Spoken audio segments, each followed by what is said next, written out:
Topping our newscast here at 5 o'clock, new information on an officer-involved shooting we first reported on last night at this time.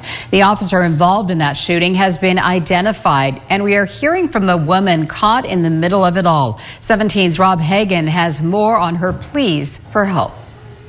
This was the moment shots were fired and a suspect was killed after an officer-involved shooting just after midnight Wednesday on the 200 block of Blomquist Drive. Alyssa Bucksbaum was taking a shower when the stranger kicked in her back door. He tried to go in the bathroom. He just banged on the door like twice.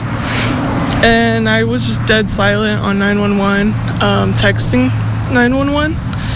And then he went into my room and just broke everything in there. And then later I learned that he set some of my clothes on fire. The BPD says the man barricaded himself inside the room and became assaultive towards officers. That's when police shot and killed the suspect. Bucksbaum is still in shock. Now she's staying with her sister.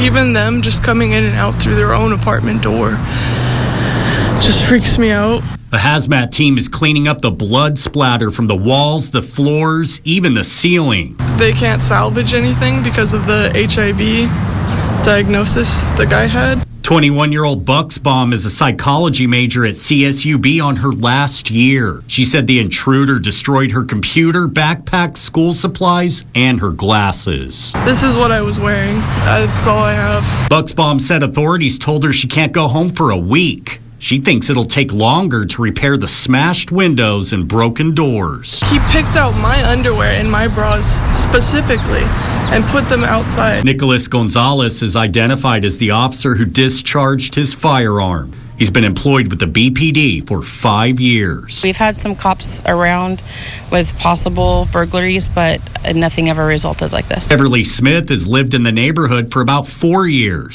She saw the whole thing go down. It's just a crazy situation. There's really no words to express, it's just a sad thing. Bucksbaum has 2 cats. Her older cat has respiratory issues from the tear gas used in the incident. She still can't find her kitten. She's left with nothing but a question. Why was it her house? My landlord said that house used to be run by a bunch of homeless and people on drugs. And he seemed like he was also on drugs. If you know something, call the BPD at 327-7111. You can find a link to Alyssa Bucksbaum's GoFundMe on our website, kget.com, to help her finish college.